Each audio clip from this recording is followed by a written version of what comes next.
வணக்கம்.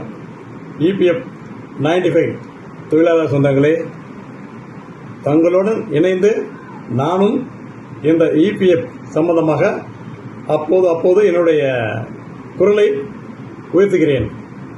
ஐயா, இதுக்கு முன்னாடி நான் வீடியோ போட்டிருந்தேன்.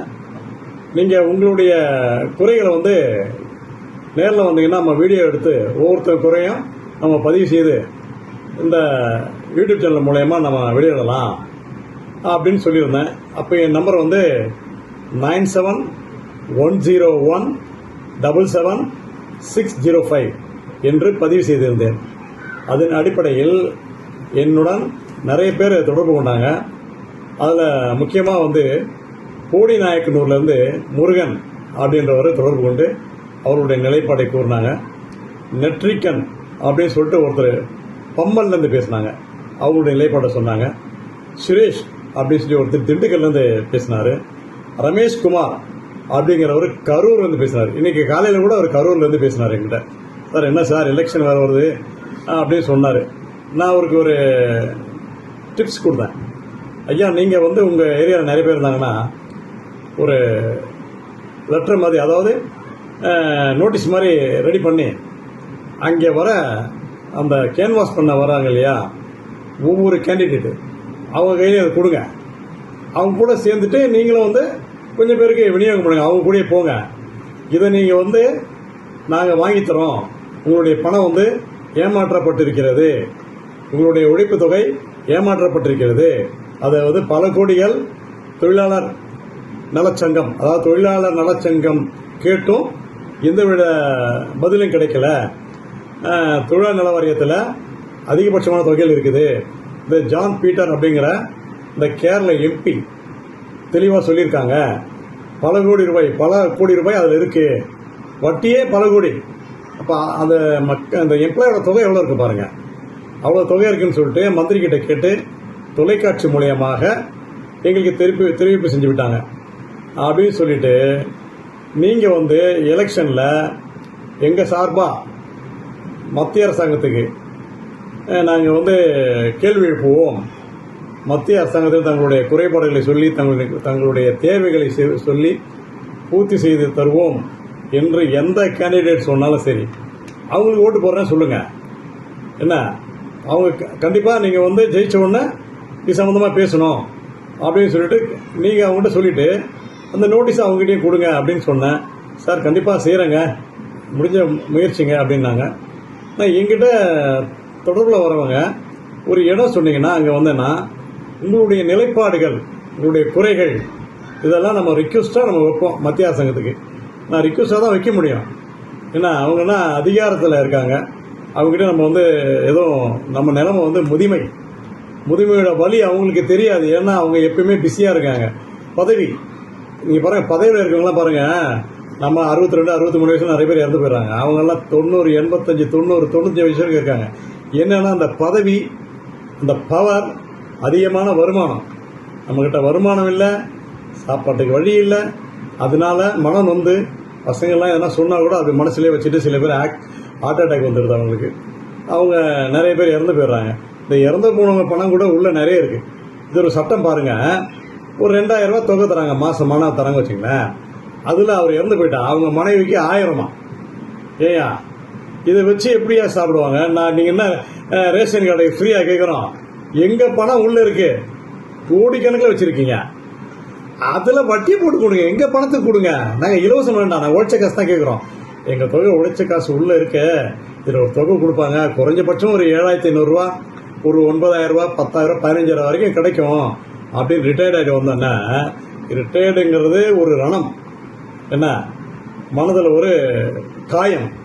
ஏன்னா அவங்களுக்கு ஆக்டிவேட்டாக இருக்க முடியாது, எங்கேயும் போனால் ரெஸ்பெக்ட் கிடைக்காது, வீட்லேயும் ரெஸ்பெக்ட் குறைஞ்சிரும். இதனால் மனத்தாங்கல் ஏற்பட்டு நிறைய பேருக்கு ஹார்ட் அட்டாக் வர வாய்ப்பு இருக்குது. அவங்களுக்கு நிறைய மெடிசன் தேவைப்படும். அது ஒன்று செய்யுங்க. 60 வயது தாண்டியவர்களுக்கெல்லாம் எல்லா மெடிக்கல் ஷாப்லேயும் பெர்மிட்டட். அப்போலோ பார்மசியில் கூட உங்களுக்கு தேவையான மாத்திரை வாங்கிக்கலாம். ட்ரீட்மெண்ட் இலவசம் சொல்லுங்கள். அதுக்கு நீங்கள் கட்டி வச்சிருக்க கவர்மெண்ட் ஹாஸ்பிட்டல் சொல்லி அங்கே போய் சொல்லாதீங்க. அங்கே ட்ரீட்மெண்ட் சரியில்லை, நிறைய பேர் போய் பார்த்துட்டு வந்தாங்க. இந்த மாதிரி தனியார் பெரிய பெரிய ஹாஸ்பிட்டலில் பர்மிஷன் வாங்கி கொடுங்க, ஒரு கார்டு கொடுங்க, காமிச்சிட்டு ட்ரீட்மெண்ட் பார்த்துக்குறோம். அதுக்கும் வழி இல்லை, ஓட்டு மட்டும் வாங்கிக்கிறீங்க. அப்படியே கையெழுத்து கூப்பிட்டு அப்படியே எப்படி சொல்லிட்டு இது ஒரு ஜோக்கு. நம்ம வரி பணத்தை எடுத்து இவங்க தராங்க, இந்தாங்க ஓட்டு போடுங்க, இந்தாங்க ஓட்டு போடுங்கன்னு. ஒன்று விஷயம் தெரியுங்களா, எந்த அரசியல்வாதியாச்சும் அன்னதானம் போட்டு பார்த்துருக்கீங்களா? மக்கள் பணத்திலேருந்து எடுத்து தருவாங்க. ஒரு ஒரு ஒரு டீ கடையில் போகிறாங்க ஓட்டு கேன்வாஸ் பண்ணுறதுக்கு, அங்கே வரவங்களுக்கு எல்லாரும் டீ வாங்கி தராங்க பாருங்க, அங்கே இருக்க வட்டச்செல்லார் வாங்கி தருவான். ஏன்னா அவங்க தொகை அப்படியே இருக்கும், அவங்க வந்து 10 பைசா செலவு கிடையாதுங்க. சம்பாதிக்கிற காசு அப்படியே கொண்டு போய் அக்கௌண்ட்டில் வச்சுக்கலாம். அதுவும் இல்லாமல் பென்ஷன் வரும், அது வச்சுக்கலாம். 5 ஆண்டுகளுக்கு அவங்க பதவியில் இருந்தாலே 30,000 ரூபாய் பென்ஷன். நாம் 40 ஆண்டுகள் பதவியில் இருந்தால் 2,500 ரூபா. இப்போ ரிட்டையர் ஆனால் ஒரு 3,000 ரூபா தராங்க. முதல்ல ரிட்டையர் ஆனவங்களுக்கு 1000 ரூபா. அது நம்ம பணம் உள்ள எங்கள் பணம் தானே. அப்போது நீங்கள் அந்த ஸ்கீம் எங்களுக்கு சொல்லியிருக்கணும், இந்த மாதிரி இவ்வளோ தொகையை ஒதுக்கி வைக்கிறோம் 95ல், அந்த தொகையில் நாங்கள் இவ்வளோ தான் தருவோம் சொல்லியிருந்தா, வேண்டாயா அந்த பணத்தை மொத்தமாக கொடு, நாங்கள் வேற எங்கேயாச்சும் போட்டு வட்டி வாங்கிக்கிறோம் அப்படின்னு சொல்லிட்டு அந்த தொகையை வாங்கிட்டு நம்ம வங்கிகளில் போட்டிருக்கலாம், போட்டு அந்த வட்டியோடு சேர்த்து வாங்கியிருக்கலாம். நீங்கள் பாட்டுக்கு ஒரு ஆள் கணக்கில் எவ்வளோ தொகை எடுத்து வச்சுருக்கீங்கன்னு தெரியல, அதையாச்சும் வெளியிடுறீங்களா? இல்லை, மத்திய அரசாங்கம் தான் இதை பற்றி செயல்பட வேண்டும். ஆனால் இந்த யூடியூபர்ஸ் போடுறான் பாருங்க, யூடியூப்பில் 7,500 வந்துடுச்சு, அது வந்துடுச்சு, இது எல்லாம் ஹிந்தியில் தான் வருது. ஏன்னா இன்னைக்கு கூட ஒரு நாடாளுமன்றத்தில் ஒரு லேடி பேசியிருக்காங்க நமக்கு சப்போர்ட்டாக. அந்த அம்மாவுக்கு நன்றி, வாழ்த்துக்கள். இது மாதிரி தான் ஓடிட்டு இருக்கேன். அதுக்குள்ள இவனுக்கு வந்து இவ்வளோ ஆயிடுச்சு, 7,500 ப்ளஸ் டிஎன். ஏன் போடுறீங்க யூடியூபர்ஸ்? அசிங்கமல வேற தொழில் செஞ்சு சம்பாதிங்க. இது மாதிரி போலியை போடாதீங்க. முடிஞ்சா தைரியமாக போடுங்க. இந்த மாதிரி ஓய்வுதாரர்களுக்கு ஒரு தொகை வந்து விடுது, அதோடக்கான ஜீவோ நீங்கள் இந்த தேதியிலிருந்து கிடைக்கும் அப்படின்னு ஊர்ஜிதமாக சொன்னீங்கன்னா உங்களை வாழ்த்துவாங்க. நீங்கள் போடுற அடுத்த வீடியோஸ்லாம் கண்டினியூவாக பார்ப்பாங்க, நீங்கள் சோசியலில் இருக்கீங்கன்னு சொல்லிட்டு. நீங்கள் இப்படி பண்ணுறது மன உளைச்சலாக இருக்குது. முதியோர்களுடைய சாபம் ரொம்ப மோசமானது. வேணாம் யூடியூபர்ஸ், நீங்கள் நல்ல கருத்தாக போடுங்க, நல்லா இருக்கலாம், சரிங்களா?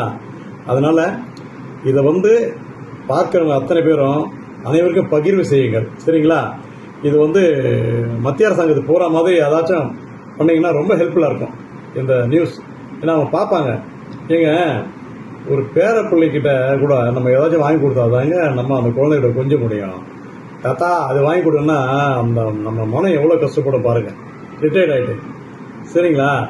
அதெல்லாம் சிந்திச்சு பாருங்கள் சார். நீங்கள் பதவியில் இருக்கிறீங்க ஐயா, உங்களுக்கு வந்து குழந்தைங்களோட விளையாட நேரம் கிடைக்குமோ என்னமோ தெரியல. ஆனால் இரவு பாக்கியம் எங்களுக்கு ஓய்வுன்னு கொடுத்து அந்த குழந்தைங்களோட விளையாடுறது ஒரு பாக்கியம் தரீங்க. அப்படியே வெளியில் வாக்கிங் போகும்போது நிறைய குழந்தைங்களை பார்த்து சிரித்து நாங்கள் பேசிட்டு போகிறோம். அது கொஞ்சம் மன ஆறுதலாக இருக்குது. ஓய்வு பெற்றவங்களாம் தயவு செஞ்சு சொல்கிறேன், எங்கள் வீட்டில் இருக்காதீங்க, அப்படியே வாங்க, நல்லா மனசை விட்டு பேசுங்க. 4 பேர்கிட்ட பேசுகிறோம் பேசாத போகிறான். அந்த குழந்தைங்கள்லாம் பார்த்து சிரிங்க. சில குழந்தைங்க அன்பை ஓடி வரும், தாத்தா சொல்லிட்டு ஓடி வரும். அதுக்கிட்ட கொஞ்சம் பேசும்போது நம்ம மன ஆறுதலாக இருக்கும். ஐயா மாண்புமிகு மோடி அவர்களே, ஐயா சீதாராமன் மேடம் அவர்களே, எங்களுடைய குறைகளை கேட்டு தயவு செய்து இந்த எலெக்ஷனுக்குள்ளே டிக்ளேர் பண்ணுங்க.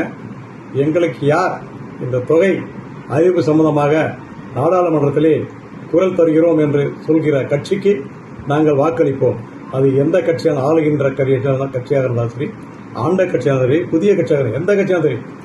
திரு சீமான் அவர்கள் கூட அறிக்கை விடலாம், என்ன நாங்கள் ஓட்டு போடுவோம், முதியோர் அத்தனை பேர் ஓட்டு எங்களுக்கு சப்போர்ட்டாக நாடாளுமன்றத்தில் குரல் ஒலிக்கிறதுக்கு நாங்கள் ஆயத்தமாக இருக்கோம் சொன்னீங்கன்னா நாங்கள் ஓட்டு போடுறோம். இபிஎஃப் தொழிலாளர்களே, ஓய்வு பெற்ற தொழிலாளர்களே, நீங்கள் அத்தனை பேரும் நமக்காக யார் குரல் கொடுக்குறாங்களோ அவங்களுக்கு வாக்களியுங்க. நன்றி. சமூக ஆர்வலர் மற்றும் இபிஎஃப் 95 ஓய்வு பெற்ற தொழிலாளர் என்ற அடிப்படையில் எனது இந்த கருத்து. நன்றி. வாழ்க வளமுடன்.